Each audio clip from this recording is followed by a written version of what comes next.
Hi everyone, welcome back to myclass.com. This is our fourth class in Java Tutorial English.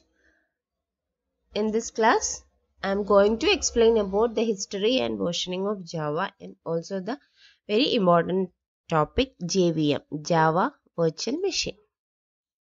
Okay, so let's start. We all know that which one is the first widespread language? First widespread programming language, that is Fortran. Fortran. So Fortran is the Fortran is an object-oriented programming language? No. Fortran is a structured programming language or procedural programming language. That is, we are writing the Fortran program like a top-down approach by using structural way. So the main biggest example of another structured programming is C. C, we all know the programming language C. C is a biggest example of structured programming language. So it is very easy when we are writing a programming structured style like a C, because we are approaching our problem in a top-down manner. Hmm? So it is very easy to write the program. But when our program become more complex, then the problem will arise, because we can't manage a bigger program or bigger problem by using structured programming style. Okay, so even when the structured programming method is very easy, but when its complexity exceeds, programmer can't manage the programming. So that is the biggest problem. So at that time, in 1980s, many projects were pushing the structured approach past its limit, because when the complexity is increases, the programmer can't manage how to write the whole problem in a structured programming style. So to solve this problem, a new way to program was invented, that is actually object-oriented programming, OOP. So OOP is a programming methodology. We all know that it is related to the object that helps organize complex programs through the use of inheritance, encapsulation, and polymorphism. These three OOPs concept, inheritance, encapsulation, polymorphism. By using this concept and also the object and classes concept, we can organize a complex program in a better way. So when we are writing an object-oriented programming with a programming language, it is easy to organize our very complex program also in a simple way. Okay, so that is actually the behind the story of our Java. So Java was created by a company named Sun Microsystem. Sun Microsystem, Java. Okay, so James Gosling is known as the creator of Java language. James Gosling. We can remember like Java is also starting with J and James J. Okay, so this Java language actually in 1991, a team named Green Team, led by James Gosling, Green Team, started working on Java language project. Actually, their invention was to develop the language that can be used only for digital devices for some purpose, like cell phones, television, set-top box, etc. Only for that they had started the project. But when it releases, it is very helpful with the use of internet. We can used it as a very good programming language. So first version is released as Java 1.0 in 1995. So with the help of internet, it became a widely used programming language then. Okay. So initially the name was not Java, it was Oak. A tree name which was outside the Gosling office, Oak. Later it renamed as Green, that the name of that team, but finally renamed as Java.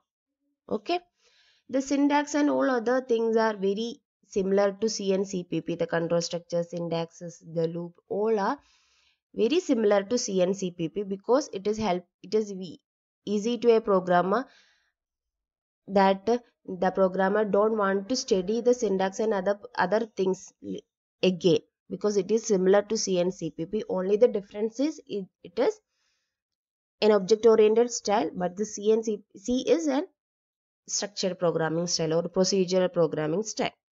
Okay, so in November 13, 2006, the Java virtual machine, that is an important concept that I'm going to explain in the next slide. JVM, Java virtual machine, that is free and open source from 2006. Nowadays also Java is a free and open source software. We can easily download it from the the Java official website, and we can install to your computer. Okay, so in 2007 it completely became free and open source software. So these are all the versions from 1995 till March 2021. This is the very latest version, Java SE 16. I think in every year they had released one new version. Okay, so Java alpha and beta version is 95, 96, 1.0, 1.1, 1.2, 1.3, like the latest version is Java SE 16. So now we are moving to the very biggest concept of Java programming language, that is the bytecode. Actually, that is the Java's magic.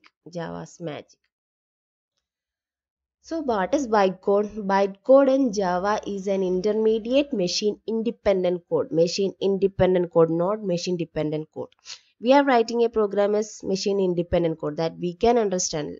Is it? When we are writing a program in Java, that is not machine dependent, because machine can't understand our program. Then that program we are converted into machine dependent after some times. So in that we are writing a program, then that is converted into a machine dependent code for the computer, for understanding by the computer. But this is the actual step of any programming language, compilation and running. But in that steps there is an intermediate step for Java, that is an intermediate machine independent code, that is actually bytecode. When we are writing a program by the extension .java file, first we are compiling. After that compilation, we will get a bytecode .class file, bytecode. This is also machine independent but an intermediate code. That is the biggest concept of Java. That is helpful for why Java is platform independent. Bytecode is highly optimized set of instructions designed to be executed by the Java runtime system, which is actually called Java virtual machine. So that bytecode is running by or compile again going to Java virtual machine. So what is Java virtual machine? It is a machine that is helping a bytecode to convert into a machine dependent code, machine code. So what is the purpose of a bytecode? Let's see. Because of the bytecode, we are saying that Java is a platform independent language. Let's see. If I'm just compiled my Java program in my system, that is with Windows 10. So we will get a bytecode with .class file. So that is, I already told, it is a Windows 10 platform. Then that bytecode can run by any other system with the JVM. JVM is must with the JVM. With Windows, Linux or Mac, any system we can easily run. If I have a laptop with Linux operating system, then that bytecode with Windows 10 can easily understand by the JVM with the Linux operating system also, because JVM is a capacity to understand any type of bytecode. So after that, JVM is again compiling that bytecode and then converting into the machine code. That's why we are saying that Java is a platform independent language. Okay. So let's see in detail. Translating a Java program into bytecode makes it much easier to run a program in a wide variety of environment because only the JVM needs to be implemented for each platform. If in any platform, if JVM is there,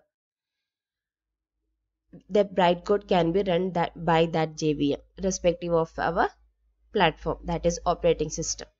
Okay, so that is the biggest advantage or biggest magic of Java programming language. Okay, so any JVM can understand this Java bytecode with any operating system. Okay, so then JVM is only converted that bytecode into machine dependent language. Okay, that's why Java is a platform independent language. Very important concept, platform independent language. If we are considering a C program and we compile that C program and that file is there in my system, and I shared that system to another system with the Linux operating system. But that Linux operating, if Turbo C is there, then that system can't understand the compiled version of my program because I compiled my program in Windows 10. Then I shared that compiled version into a laptop with Linux, but that system can't understand my machine dependent code.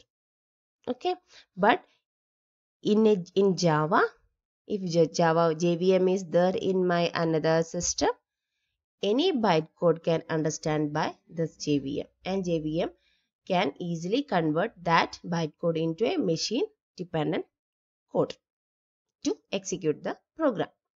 Okay, so that is all listed here. You can write your code once and then run in anywhere on any platform that provides the environment to run it in any platform with JVM. Okay, so JVM is responsible for execute and present the code. So this is only the picture version of this concept.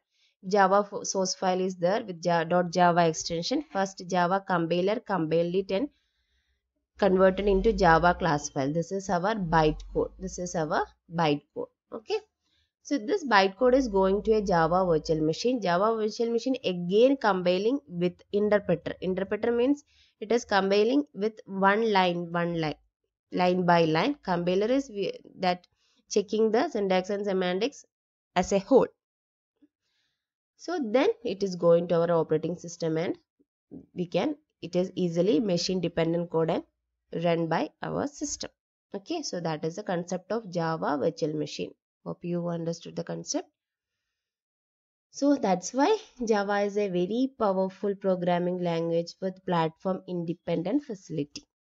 Okay, so we'll see in the next class. Thank you.